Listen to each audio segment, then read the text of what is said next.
You get the job, you mess it up. You find the right person, you push them away, you make a plan, you never follow through. Why? It's not because you're lazy or unworthy. It's because a part of you, buried deep in the unconscious, doesn't want you to succeed. And unless you bring it to light, it will keep running your life. This is the silent war within you, and Carl Jung spent his life trying to understand it. You may think you are one person, one mind, one set of desires, one consistent self. But Carl Jung warned us, that's an illusion. What you think of as you is just the tip of an iceberg. Beneath your awareness lies a vast, ancient landscape called the unconscious. And it is not silent, it is not still, it is alive. It has its own language, its own fears, its own motives.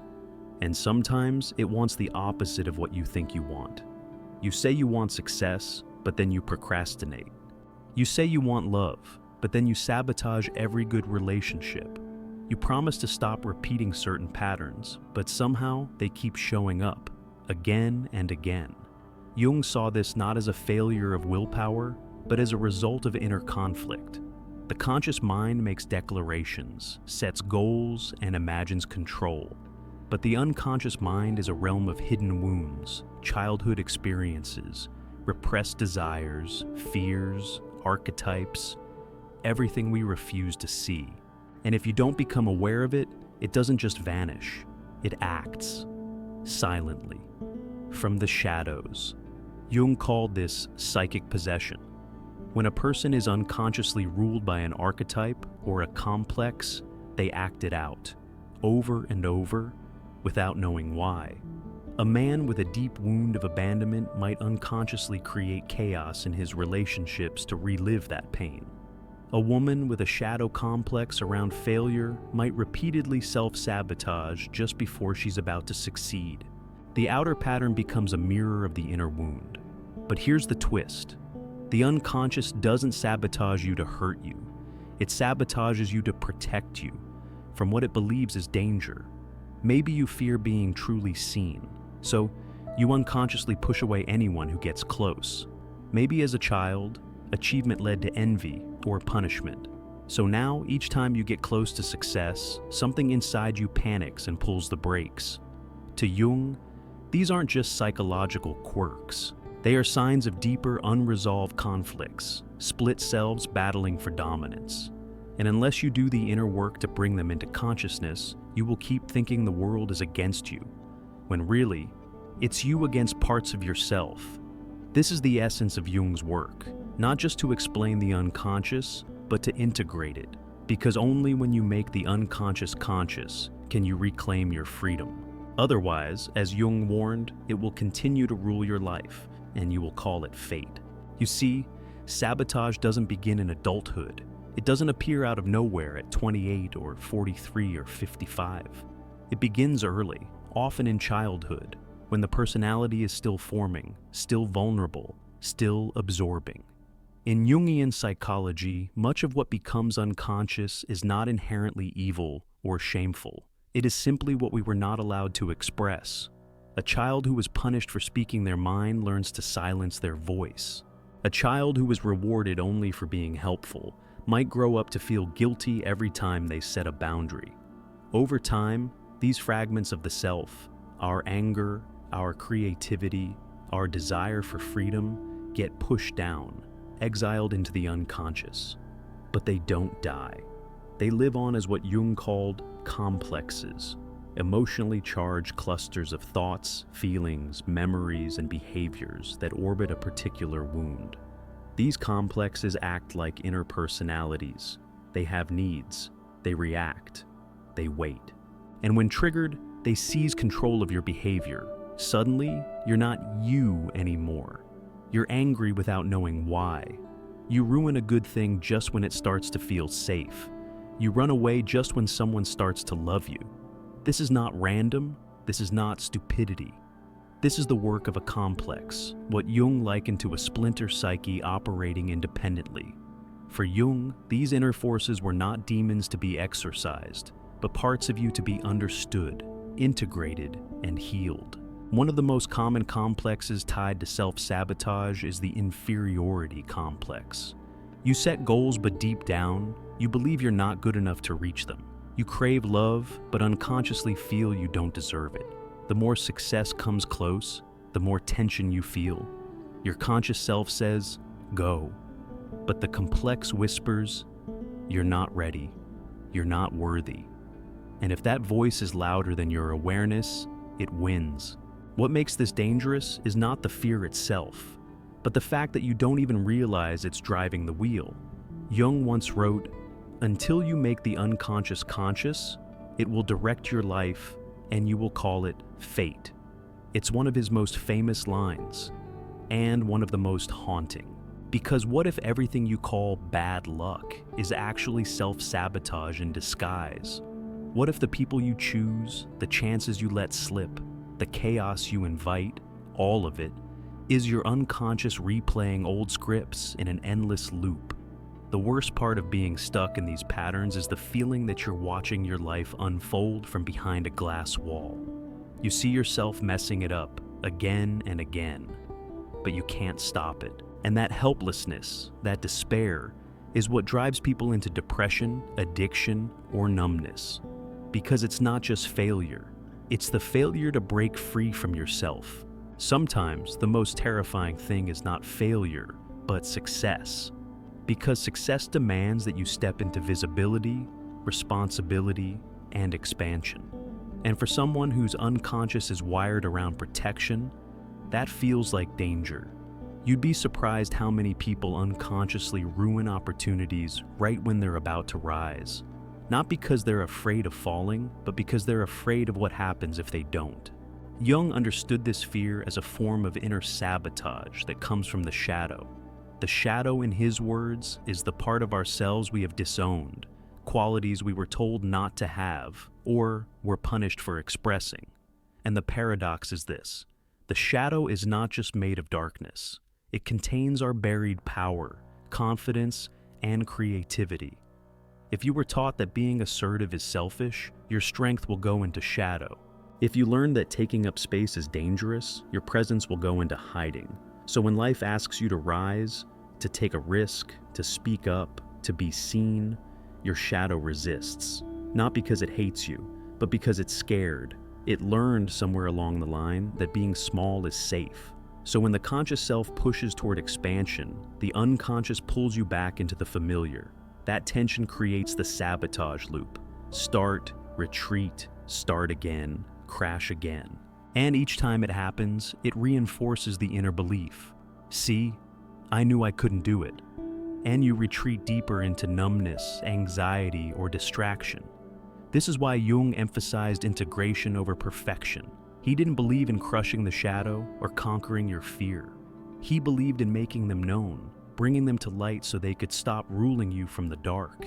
Because what you don't face in yourself, you will project onto others. You'll resent people who have what you've buried. You'll avoid paths that awaken what you've repressed. And worst of all, you'll start to believe that your small, limited self is your real self. But it's not. It's just the version of you that's been carefully shaped by fear. Integration means sitting with discomfort. It means asking, what am I afraid will happen if I actually succeed? And when the answers come, judgment, rejection, exposure, envy, you meet them with curiosity, not shame. Jung called this process individuation, the lifelong journey of becoming who you truly are by making peace with every part of you, even the ones you were taught to hide. And that includes the part of you that's been sabotaging everything. Because here's the most paradoxical truth of all. The part of you that ruins things is also the part that's trying to protect you. It just doesn't know a better way. Yet, most people think healing means fixing what's broken. But Carl Jung had a different idea. He believed healing was about making whole, about taking the fragmented pieces of yourself and stitching them back together through awareness. That's what he called individuation. Not the pursuit of becoming perfect, but of becoming real, fully human, fully integrated. In this journey, your sabotaging behaviors are not enemies, they are messengers. When you keep ghosting opportunities, when you always choose partners who hurt you, when you panic at the edge of something good, these are not signs of failure. They are clues. Each behavior is a thread that leads somewhere, to an old memory, to a belief you inherited, to a wound you were too young to process. And the work, the real psychological work, is to follow that thread, to become curious instead of critical. Jung urged us to stop demonizing our darkness. He said, "The gold is in the shadow." That means the very part of you you've been trying to suppress, the one that lashes out, or runs, or sabotages, holds something essential. Not because the behavior is good, but because the energy beneath it is powerful. Maybe it's the part of you that wants to be safe, or free, or seen. And if you can go deep enough, if you can sit with the discomfort and hear what it has to say, something shifts. You begin to reclaim your agency. Instead of being dragged around by unconscious patterns, you begin to choose. Instead of collapsing into old roles, you start rewriting your scripts. Jung believed that what we do not make conscious will keep returning, not to punish us, but to be acknowledged. That's why your patterns repeat. Not because you're cursed, but because your psyche is trying to show you what you've abandoned. And it will keep showing you, again and again, until you turn around and look.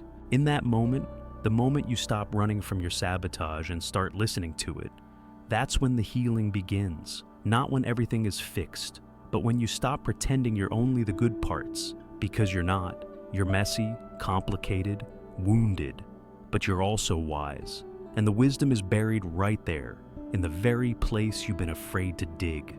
Jung never promised that individuation would be easy. He knew that confronting the unconscious means confronting the most uncomfortable parts of who you are. Your envy, your rage, your helplessness, your guilt. But he also knew that pretending those parts don't exist is far more dangerous, because what you suppress will always return. Maybe not as itself, but in disguise, as a failed relationship, as burnout, as addiction, as a deep sense that you're living someone else's life. So, the question isn't whether your unconscious is affecting you. It is. The question is, are you willing to meet it on your terms before it forces its way into your life through chaos? To do that, Jung offered tools, not to analyze yourself into paralysis, but to listen in new ways. One of the most powerful is active imagination. It's the practice of dialoguing with your unconscious, literally sitting down, closing your eyes, and inviting that hidden voice to speak. It might show up as an image, a scene, a symbol, a feeling. And your job is not to control it, but to witness it. Write it down. Ask it questions. Follow where it leads. Jung used to do this with his own drawings, filling page after page with surreal shapes and mythic archetypes that came straight from the depths of his psyche. He believed these weren't just random images. They were messages from the shadow, from the self, from the parts of us that don't speak in language but in metaphor. Another tool is dream work. Jung believed that every night the unconscious sends us material, coded, symbolic, strange, but meaningful. If you pay attention to your dreams, you begin to notice patterns. You start to see recurring characters, settings, conflicts. And these are not meaningless. They are you, trying to show you something. Jung encouraged writing dreams down, reflecting on them, asking, what does this figure represent in me? What is this place reminding me of? Over time, these fragments become threads, and when you weave them together, you start to see yourself more clearly. Not just the polished surface, but the entire architecture of your soul. And then there's the shadow journal, a space where you name the parts of yourself you usually deny. The parts that get jealous, angry, scared, insecure. And not to judge them, but to give them a voice, to let them speak. Because once something has a voice, it doesn't need to scream through sabotage anymore. The paradox of shadow work is this: the more you own what you fear, the less power it has over you. And the more you disown it, the louder it gets. Jung warned that the greatest danger to the individual and to society is unconsciousness. When people don't know their own darkness, they project it outward. They blame others. They repeat cycles. They follow crowds that promise certainty, even when it leads to destruction. That's why individuation isn't selfish. It's necessary. A person who knows their inner world can no longer be manipulated so easily. They can no longer pretend to be all light or all darkness. They understand they are both. And in that understanding, they begin to act, not out of fear, but from a deeper center, a truer voice, the voice of the self. At the core of Jung's psychology is a radical idea. You are not your ego. You are not just the voice in your head, the face in the mirror, the resume, the reputation, or the roles you perform. That's just your surface self, what Jung called the persona, the mask. It helps you survive the world, but it's not your whole truth. Beneath that, there is the ego, the conscious mind, the one that thinks it's in control. But deeper still, at the very center of your being, there's something far more ancient, mysterious, and powerful: the self. Jung called it the organizing principle of the psyche. Not something you create, but something you discover. The self is not the part of you that performs. It's the part that knows. It's the one that whispers truths you've always felt but never fully understood. The self is the source of your intuition, your symbols, your dreams. It's what guides you, often subtly, sometimes violently, toward wholeness. And the tragedy of modern life is that we lose touch with it. We trade self for ego, depth for image, meaning for control. But the self doesn't disappear, it waits. And when you begin the work of individuation, of integrating your shadow, decoding your patterns, facing your fears, you begin to hear it again. Not as a loud voice, but as a presence, a sense of alignment, of coming home. Jung said that the privilege of a lifetime is to become who you truly are. And who you truly are is not a role. It's not the person your parents wanted you to be. Not the version of yourself that gets the most likes or praise. It's the full spectrum, from your light to your darkness, from your pain to your potential. And this integration doesn't make you perfect. It makes you real. When people speak of someone who feels grounded, wise, or deeply themselves, what they're sensing is someone who has touched the self, someone who has stopped fighting who they are and started listening. Because the self doesn't scream, it speaks in symbols, in synchronicities, in sudden tears when a movie hits too close to home, in chills when you hear a line that feels like it was written for you. It speaks in resistance too, in the things you avoid, the truths you can't name, the moments you sabotage something good. And when you begin to orient your life not around achievement or approval, but around alignment with the self, everything changes. You may lose things, status, certainty, comfort, but you gain a kind of internal authority. You stop asking the world who you should be and start becoming the person you were always meant to be. And here's the paradox Jung knew. When you stop trying to be good and start trying to be whole, you become someone worth trusting. Not because you have no darkness, but because you've made peace with it, and that peace radiates. We live in an age that celebrates persona and punishes introspection. A world where people are rewarded for image, performance, and speed, not depth, silence, or truth. In such a world, the self becomes not just forgotten, but actively silenced. People wear masks so long they forget their masks. They confuse their role with their reality. They become the successful one, the good child, the overachiever, the people pleaser, identities that may serve them in public but starve them in private. And Jung saw this coming, long before modern psychology talked about burnout, imposter syndrome, or existential dread.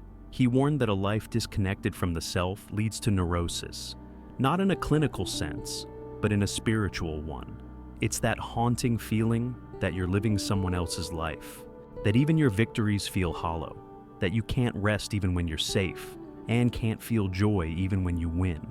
Because the outer world sees your success, but your inner world knows the truth. You're lost. And when people are lost from their own center, they look outward, they overwork, they chase validation, they scroll endlessly, consume endlessly, attached to ideologies, gurus, substances, anything that promises to fill the void left by the self. And Jung called this a form of spiritual starvation. Not because people lack religion, but because they lack an internal anchor. And in that starvation, society becomes brittle. People get angrier, more reactive, more tribal. They project their unowned shadow onto others, blaming, shaming, dividing, because it's easier to demonize the outside than to face the darkness within. This is how unconsciousness becomes collective, how inner fragmentation becomes outer conflict, and how people who have never faced themselves become dangerous, not because they're evil, but because they don't know what they're capable of. Jung believed that the only way out of this is inward, that you cannot fix the world without first facing the war within yourself, and that every act of honest introspection, every moment of shadow work, every dream journal, every time you sit with discomfort instead of numbing it, is an act of resistance, of healing, of returning to the source. The self does not thrive in noise. It requires stillness, time, honesty. It is not found in applause or metrics or applause. It is found in silence, in the willingness to not know, to feel, to remember. And so, the modern tragedy is not that people are broken, it's that they're disconnected from their instincts, their symbols, their stories, their soul. And until they return, no amount of external achievement will make them feel whole. Because true wholeness, the kind Jung spoke of, is not built outside, it is remembered within. When you're disconnected from yourself, it doesn't just show up as emptiness, it shows up in your relationships. You become dependent on others to tell you who you are. You seek partners to fix you, friends to validate you, mentors to guide you, because you've never learned to hear your own voice. You confuse attention for love, approval for safety. And when that validation fades, as it always does, you spiral. You chase more, demand more, or withdraw in shame. Jung warned that when people avoid their inner world, they project it onto others. You fall in love not with who someone is, but with who they make you feel like. You fear abandonment not because others always leave, but because you've abandoned your own inner child for so long. The same applies to your work. You may be driven, even brilliant, but underneath it all, you're terrified that you're not enough. So you overwork, overprove, overcommit. You sabotage moments of success because you don't believe you deserve them. Or you stay in roles and companies that drain your soul because it's safer than confronting the unknown inside. Jung would say this isn't laziness or self-pity. It's a wound, a psychic wound. One that cannot be healed by ambition, therapy slogans, or 10-step productivity plans, but only by facing the part of you you've been taught to avoid, your unconscious. And perhaps the cruelest effect of this disconnection is the loneliness, a kind of soul-level loneliness. Even when you're surrounded by people, liked by thousands, texting every hour, you still feel that aching sense that no one really sees you, that they only know the mask. Because, in truth, you don't know yourself either. You've been performing so long, hiding your fears, minimizing your desires, faking stability. And every time you betray yourself in silence, the self fades a little further, until one day you wake up successful, admired, and completely hollow. This is the modern epidemic, not a lack of opportunity, but a loss of meaning. A generation raised to optimize, monetize, and aestheticize, but not to feel, not to question, not to go inward. Jung believed that true maturity begins the moment we stop asking, "How do I get more?" and start asking, "What part of me have I lost?" Because the real danger isn't failure. It's forgetting who you are in your pursuit to avoid it. The question that haunts so many is simple. How do I stop sabotaging myself? And Jung's answer was both profound and unsettling. You don't fix the self, you integrate it. The unconscious is not a villain to be defeated, but a realm to be explored. Sabotage is not self-hate. It is self-protection, just misdirected. You sabotage when the part of you that's scared of pain, shame, or failure takes over without your awareness. And that part won't go away just because you want it to. It has to be heard, understood, befriended. Jung called this process individuation. It's not about becoming perfect. It's about becoming whole. It begins when you stop identifying with your persona, the version of you that pleases the world, and start listening to the parts you've buried. The angry child, the jealous lover, the lost dreamer, the cold, cynical adult. These are not mistakes, they are messengers. Dreams are one portal. Pay attention to what repeats, what frightens you, what feels irrational. The unconscious speaks in symbols, in archetypes, not in bullet points. You may dream of falling, that's your ego collapsing, of water, your emotional depths rising, of strangers, parts of you that you don't yet know. Shadow work is another. That means turning inward, asking what you resent, what you fear, what you judge in others, and seeing how it lives inside you too. It means saying, I am not only what is admirable about me. It is uncomfortable, often painful, but it is the only way back to integration. Without this, you remain fragmented. You perform peace while feeling rage. You smile while your body screams. You succeed while feeling like a fraud. And the sabotage continues, not because you're broken, but because the unacknowledged parts of you are crying for attention the only way they know how. Individuation demands honesty. You must face your contradictions, your light and your shadow, your gifts and your wounds. It requires solitude, because the voice of the self is quiet and the world is loud. You won't find it on social media or in crowds. You'll find it in the stillness after a breakdown, in the tears that make no logical sense, in the story that keeps haunting your mind, because it's asking to be told. You'll know you're beginning to individuate not when life becomes easy, but when your inner world becomes alive, when you stop fearing your own thoughts, when your dreams feel like guidance, when you no longer need to pretend, and most of all, when you stop sabotaging yourself, not because you've conquered your unconscious, but because you've made peace with it. Michael was the kind of person who always had potential, but never seemed to live it out. He changed careers every 2 years, ended relationships the moment they got too close, and whenever something good came into his life, he found a way to sabotage it. He called it bad luck. His friends called it fear of commitment. His therapists called it trauma response.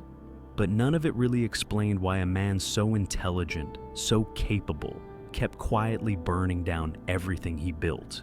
Until one night, Michael had a dream. In it, he was walking through a vast forest, chased by a dark figure. He ran until he collapsed, but when he turned to face the figure, it looked exactly like him, but wounded, younger, afraid. He woke up shaking. That dream led him down a rabbit hole of Carl Jung's writings, especially the idea of the shadow. For the first time, something clicked. Michael wasn't sabotaging himself because he was broken. He was doing it because a part of him, the shadow, still believed he didn't deserve love, safety, or success. And every time he got too close to those things, that unconscious part pulled him back. So he started to turn inward. He began writing down his dreams, noticing his projections, the people he hated without clear reason, the envy he denied, the fear behind his sarcasm. It was uncomfortable, sometimes brutal. He saw how he had made others carry his shame, how he'd turned women into saviors, mentors into enemies, and friends into mirrors for everything he hadn't accepted in himself. One evening, in a particularly painful journal entry, he wrote, "I have never truly loved anyone, only loved the way they distracted me from my own emptiness." That was the moment something shifted. He stopped running. He began meditating, not to escape his thoughts, but to sit with them. He sought out solitude, not as loneliness, but as listening. His relationship slowly changed. He stopped chasing people who made him feel small, stopped performing success to feel seen, and most importantly, when something good came his way, he didn't push it away. He felt the fear, named it, and moved forward anyway. This wasn't a happy ending, it was a beginning. A life no longer controlled by unconscious sabotage, but guided by conscious choice. Michael still had his flaws, his triggers, his shadows, but he knew them now. They no longer ran the show. He did. That's the power of Jung's message. Not that you become perfect, but that you become aware, that the unconscious stops being your enemy and becomes your teacher. And in doing so, you finally stop fighting yourself and start coming home. You don't need to be a serial sabotager to carry a shadow. You just need to be human. We've all said yes when we meant no. We've all laughed to avoid crying. We've all walked away from something beautiful because deep down, we didn't believe we deserved it. And most of us never stopped to ask, why? Jung taught that the greatest danger is not the shadow itself, but our refusal to face it. What we deny in ourselves does not disappear. It festers. It leaks into our relationships. It shapes our patterns, and it speaks in behaviors we don't even recognize as our own. Why do you procrastinate? Why do you fear intimacy? Why do you keep choosing people who hurt you? The answer often is not outside, it's within. You may think you are making choices, but until you become conscious of your unconscious, you are being chosen, not by fate, not by society, but by the younger you, the wounded you, the terrified you, who never got to speak. And unless you stop to listen, they will keep speaking in sabotage. This is the tragedy, but also the invitation. Because the moment you begin to listen, to witness, to integrate, the moment you become the adult your inner self always needed, everything begins to shift. The world may not change, but the way you move through it does. You stop asking, "What's wrong with me?" and start asking, "What have I not yet seen in me?" You stop waiting for life to be easy and start becoming someone strong enough to carry its weight with grace. This is the power of psychological work, not to erase your flaws, but to bring light to your darkness. And in that light, you find freedom, not the freedom of always succeeding, but the freedom of no longer being at war with yourself. That is what Jung meant by individuation. That is how you stop sabotaging your life. So, if you've ever wondered why you keep walking away from the things you say you want, if you've ever felt like something inside you is quietly undoing everything you try to build, perhaps it's not weakness. Perhaps it's your unconscious calling, a part of you that doesn't need more effort, more punishment, or more positive thinking, but more attention, more honesty, more courage to turn inward. Carl Jung once said, "Until you make the unconscious conscious, it will direct your life and you will call it fate. But now you know better. Fate is not a sentence, it's a mirror. And maybe, just maybe, it's time you stopped running from your reflection." If this video made you pause, even just for a moment, to look inward, then don't let that pause go to waste. Keep asking, keep listening, and keep returning to the quiet places inside you. Because sometimes the loudest healing begins in silence. This is the Quiet Psychologist. Until next time, stay still, stay curious, and above all, stay kind to the parts of you still learning how to speak.